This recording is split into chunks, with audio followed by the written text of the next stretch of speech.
yang menyebutkan aku bukan boneka, boneka, boneka. Kenapa jadi nyanyi? Aduh. Assalamualaikum warahmatullahi wabarakatuh. Perkenalkan, nama saya Lili Udistira dengan NIM B119254. Video ini saya buat guna untuk memenuhi ujian akhir semester mata kuliah Hukum Kekayaan Intelektual kelas F.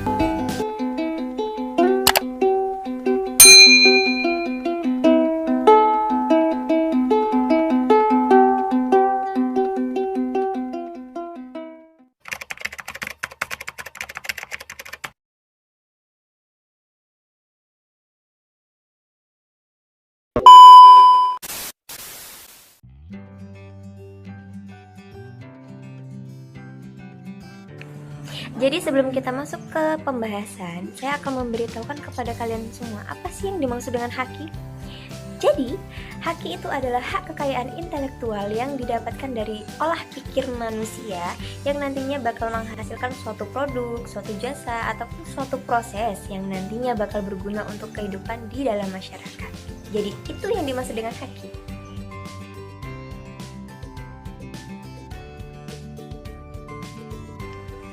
Kemudian apa sih tujuan dan fungsi dari haki itu? Dapat kita lihat bahwa di sini ada beberapa fungsi dan tujuan dari haki. Yang pertama itu adalah sebagai perlindungan hukum. Terhadap apakah itu? Terhadap pencipta yang dipunyai perorangan ataupun kelompok atas jerih payahnya dalam pembuatan hasil cipta karya dengan nilai ekonomis yang terkandung di dalamnya.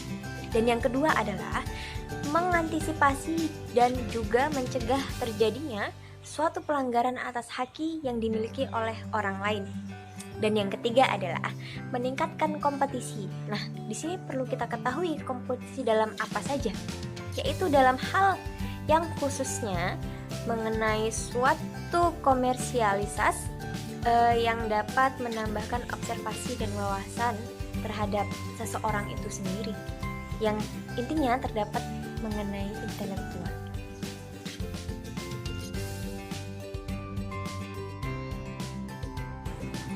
Kemudian dapat kita lihat bahwa haki memiliki dua ruang lingkup. Yang pertama adalah ruang lingkup ekonomis. Di sini pastinya ruang lingkup ekonomis itu selalu berhubungan dan selalu merujuk kepada kegiatan ekonomi. Dan yang kedua adalah ruang lingkup hak atas ciptaan. Dan pastinya kalau yang ini pasti selalu merujuk kepada suatu hasil cipta karya yang diciptakan oleh manusia.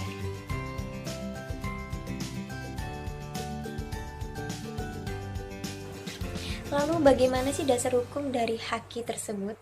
Di sini dapat kita lihat sendiri ada beberapa dasar hukum dari haki tersebut. Yang pertama adalah Undang-Undang Nomor 19 Tahun 2002 yang kemudian diganti dengan Undang-Undang Nomor 28 Tahun 2014 tentang hak cipta. Dan yang kedua adalah Undang-Undang Nomor 4 Tahun 2001 tentang hak paten. Yang selanjutnya ada Undang-Undang Nomor 15 Tahun 2001 tentang hak merek.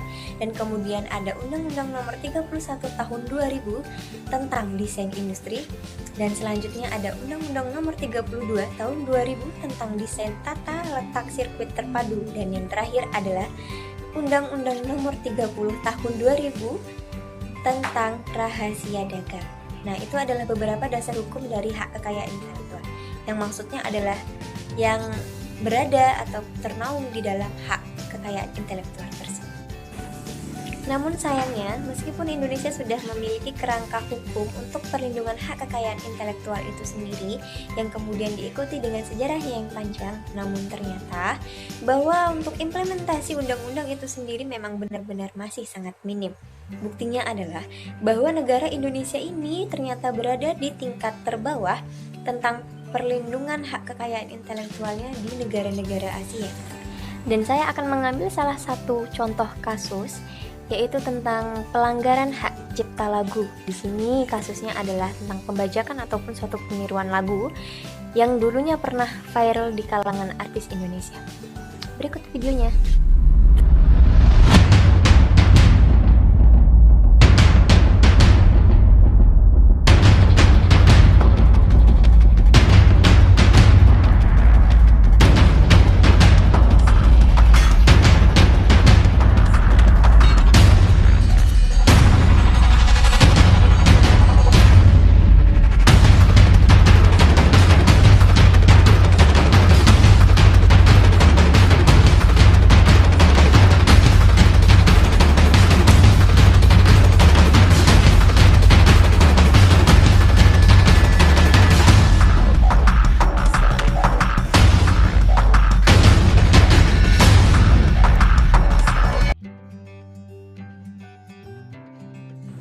Dan ternyata lagu yang dikeluarkan oleh KKI ini dianggap meniru lagu milik Ririn Wulandari, yaitu lagu yang berjudul Aku Bukan Boneka. Kemudian selain daripada itu, ada seorang pengamat lagu dari Indonesia yang bernama Ben Sleo. Dia mengatakan bahwa lagu milik KKI ini dia memang berpotensi untuk masuk ke ranah hukum. Karena apa? Karena memang dianggap telah melanggar hak cipta lagunya. Tapi ternyata bukan hanya mempersoalkan soal judul lagu yang sama, yaitu antara judul Aku Bukan Boneka dan juga judul Keke Bukan Boneka. Ternyata ada melodi awal lagu dan tempo pada saat bagian rap yang menyebutkan Aku Bukan Boneka, boneka, boneka yang disebutkan sebanyak 3 kali ternyata memang sama persisnya. Dan hasilnya, perdebatan itu membuat video yang dikeluarkan oleh KKI ternyata di-take down oleh YouTube alias dihapus dari YouTube karena memang benar-benar sangat menimbulkan perdebatan di kalangan dunia artis dan dunia perlaguan. Maraknya suatu pelanggaran yang terjadi di Indonesia membuat kita harus benar-benar belajar lebih dalam lagi guna untuk melindungi hasil karya kita sendiri agar tidak terjiplak oleh pihak-pihak yang tidak bertanggung jawab.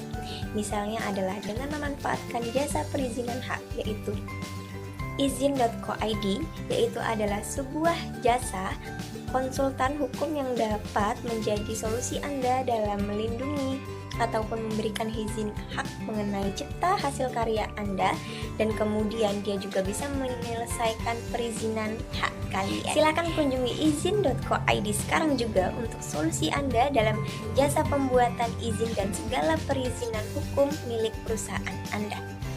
Akhir dari saya, mohon maaf apabila ada kata-kata yang salah dari saya dan semoga dapat bertemu di lain waktu lagi. Wassalamualaikum warahmatullahi wabarakatuh.